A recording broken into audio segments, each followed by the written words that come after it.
A number of housing specialists have warned of a possible property market crash, but Tamaki Makaurau, Auckland, is seeing a building boom with a large number in the number of consents issued.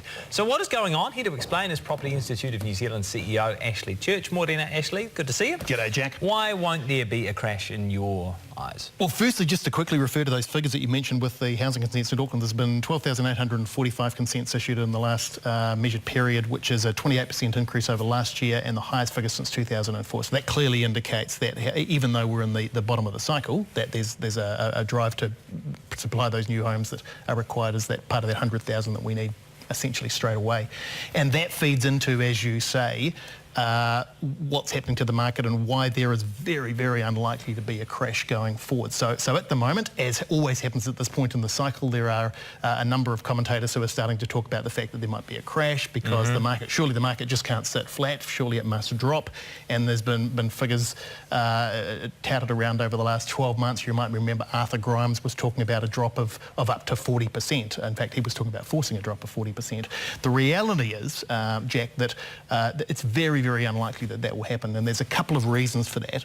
One of those is that you can use the history of the market as a guide to the future of the market. So we've got some pretty good figures now going right back to the beginning of the 1970s, which was when we had our first property boom.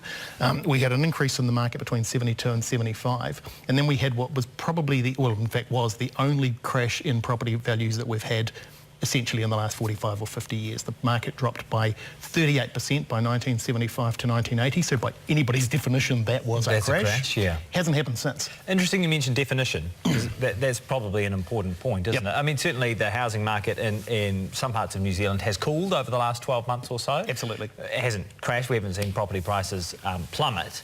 So where do you define crash? So that's a really good question, because that's a subjective thing. So some people might say 1% is a crash. I would argue that a crash is anything that is both substantial and sustainable, so or significant and sustainable. So, you know, you'd be talking anything upwards of 20% or more, and those levels staying down for a long period of time.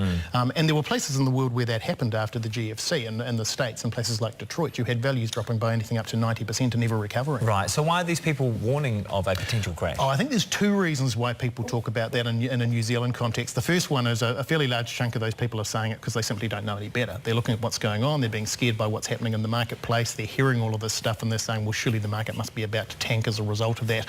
But I think there's also an element of wishful thinking. I think there's a number of people who see themselves having been locked out of the market in respective prices, and for whom a crash in property prices would actually enable them perhaps to get back into the market. And I understand that, but wishing it to happen is not going to make it happen. Okay, that's interesting. Thanks for your time. Really appreciate it, Ashley. Ashley Church from the Property Institute.